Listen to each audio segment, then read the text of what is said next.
നിസാന്റെ ഒരു നമ്മളോടുള്ള സഹകരണം പക്ഷേ അത് എടുത്തു പറയേണ്ട ഒരു കാര്യമാണ് കേട്ടോ. കാരണം അവർ പക്ക പെർഫെക്റ്റാണ്. സർവീസിലായാലും നമുക്ക് ഒരു വീട്ടിൽ വന്ന് വണ്ടി പിക്ക് ചെയ്തുകൊണ്ട് പോകും. നമ്മളൊന്നും അറിയണ്ട, പിക്ക് ചെയ്ത് പോയിട്ട് സർവീസ് കഴിഞ്ഞ് നമ്മുടെ വീട്ടിൽ എത്തിച്ചു തരും. അതിന് എക്സ്ട്രാ കോസ്റ്റ് ഒന്നും ഒരു ഈടാക്കുന്നില്ല, ചാർജ് ഒന്നുമില്ല. നമ്മളൊരു ദിവസം പോയി നമ്മുടെ ഒരു ദിവസം ജോലി മെനക്കേട്, നമ്മുടെ ചിലവ് എല്ലാം വെച്ച് നോക്കും, ഒന്നുമില്ല.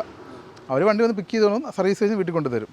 മെയിനായിട്ട് പോരായ്മയെന്ന് പറയാൻ വേണ്ടി ടെർബോ വണ്ടി എടുത്താൽ മതിയായിരുന്നു നമുക്ക് തോന്നുന്നുണ്ട് ഇപ്പം. കാരണം നമുക്ക് ലോങ് റൈഡൊക്കെ പോകുമ്പം ഭയങ്കര ബുദ്ധിമുട്ടാണ്, ഓവർടേക്കിങ്. പക്ഷേ നോർമൽ യൂസിന് ഓക്കെയാണ്, നമ്മുടെ അടുത്തൊക്കെ നോർമൽ യൂസ് നമുക്ക് ഓക്കെയാണ്. ലോങ് റൈഡാണ് നമുക്ക് വിഷയം വരുന്നത്.